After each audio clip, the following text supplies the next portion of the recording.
Why is it that even after 5 years, I still feel like I'm living in someone else's life? Every morning feels the same.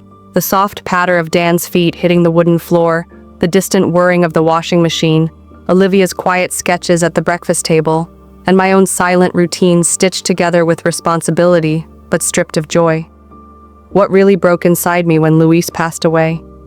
Was it just the grief, or something more I still haven't admitted? Luis's death wasn't slow. It was 8 months from diagnosis to goodbye. In those 8 months, I told everyone, he'll be fine. I held his hand through the night, paid insurance bills in the day, and still managed to pack the kids' lunchboxes. But what happens when your soul starts grieving before the body is even gone? The day the doctor told me to prepare myself, I remember Luis reaching out with those thinning fingers and whispering, "Lena, promise me you'll still live a full life." How do you promise someone something you don't even believe in anymore? I smiled, lied to him, and said yes. But the truth is, I never meant it. For the next 2 years, I became a ghost that made breakfast, a shadow that washed clothes, a mother who forgot to laugh. I stopped looking in mirrors. My hair, once dyed and curled, now stayed tied in the same tired bun. My face no longer startled me because even it had forgotten what it meant to feel. Why didn't anyone notice I was disappearing? Everyone around me thought I was strong. That word again. She's holding it together. But what they didn't know was, at night, I stood alone in the kitchen, scrubbing dishes I didn't remember using, wondering if I'd always be this empty. I'd watch the kids sleeping peacefully and feel both thankful and guilty. Thankful they were okay, guilty that I wasn't. Was I protecting them from pain or just hiding mine so well they couldn't see it anymore? Then Jennifer came. My only friend who still had the nerve to drag me into the real world. "Come to the barbecue," she said, her voice stubborn, eyes kind. I didn't want to. I didn't want to see happiness. But I went, with Dan and Olivia. And that's when I saw them. Laughing kids, dancing neighbors, a backyard filled with life I thought I'd never be part of again. Why did it feel like I was trespassing in someone else's happiness? That's when he walked up to me, a glass of lemonade in hand. "I'm Dennis," he said, "Jennifer's cousin. She said you're the amazing mom raising those 2 incredible kids." Who was this man, and why did his words make me feel seen for the first time in years? He didn't flirt. He didn't push. He just smiled softly and talked to me like I was a person. Not a widow, not a survivor, not a broken thing. And maybe, just maybe, that was the most dangerous feeling of all.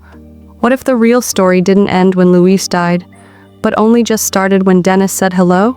Why did everything start to feel too perfect, too quiet, like someone was holding their breath, waiting for something to crack? Dennis had become more than just a presence. He became part of the furniture, part of the walls, part of our routine.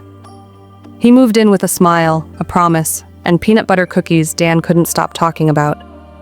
For 2 weeks, everything was warm, steady, almost like a second chance at life. But then the small shifts began.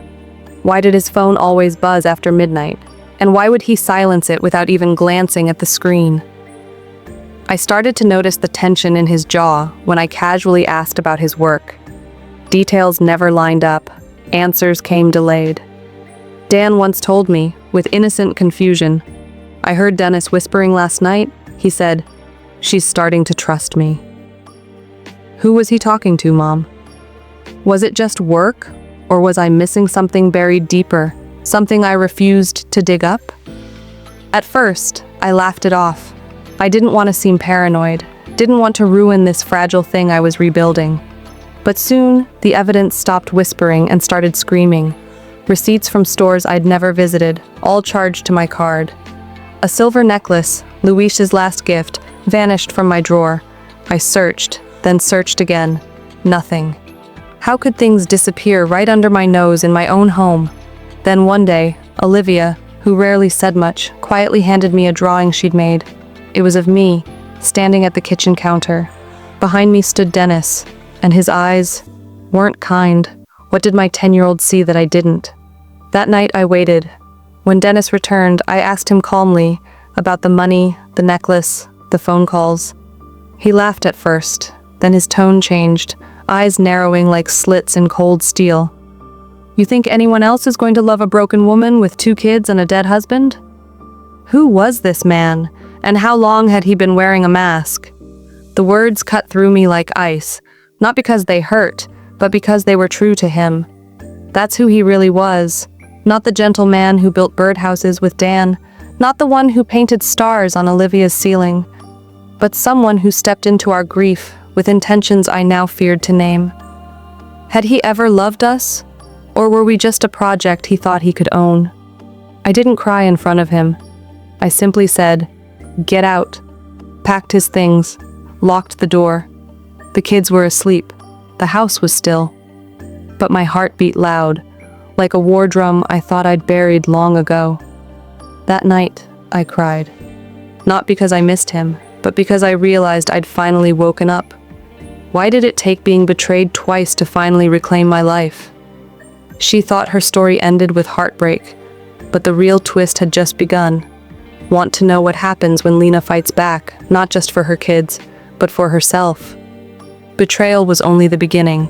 Chapter 3 is coming. Subscribe now, because healing has a story too, and hers isn't over yet.